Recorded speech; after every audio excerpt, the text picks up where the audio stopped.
मी साबळे साहेबांच्या ऑफिसला आलो होतो, मोजणी ऑफिसला. गोपने सरांना एवढ्या मोठ्या पदावर बसवलं आहे आणि त्यांना नियमावलीच माहिती नाही आहे. आपण एका सरकारी कार्यालयात जातो व तिथं आपल्या लक्षात असं येतं की तिकडच्या वरिष्ठ अधिकाऱ्यालासुद्धा प्राथमिक शासनाचे नियमसुद्धा माहीत नाहीत.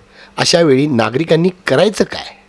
नमस्कार, मी आत्ता संतोष बागमार, माहिती कार्यकर्ता.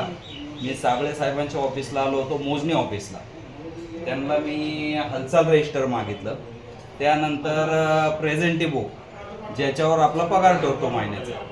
तर ते सर पहिले म्हणले की नाही हे ते, मग म्हणले सरांना भेटू आपण. तर त्यांच्या वरिष्ठ अधिकाऱ्यांकडे नेलं मला. तर वरिष्ठ अधिकाऱ्यांनी मला असं सांगितलं की आम्हाला नियमावलीची माहिती नाही आहे कोणतीच, आम्ही पहिलं नियमावली पाहतो आणि मग तुम्हाला देतो. तर त्यांना आता एवढ्या मोठ्या पदावर त्यांनी गोपने सरांना एवढ्या मोठ्या पदावर बसवलं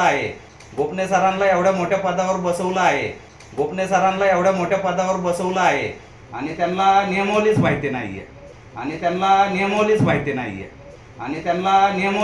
नाहीये. तर त्याकरता मी हा व्हिडिओ बनवत आहे. मित्रांनो, या घटनेचा पूर्ण व्हिडिओ बघण्यासाठी खाली दिलेल्या लिंकवर क्लिक करा आणि आमच्या चॅनलला लाईक, शेअर आणि सबस्क्राईब करायला मात्र विसरू नका. धन्यवाद.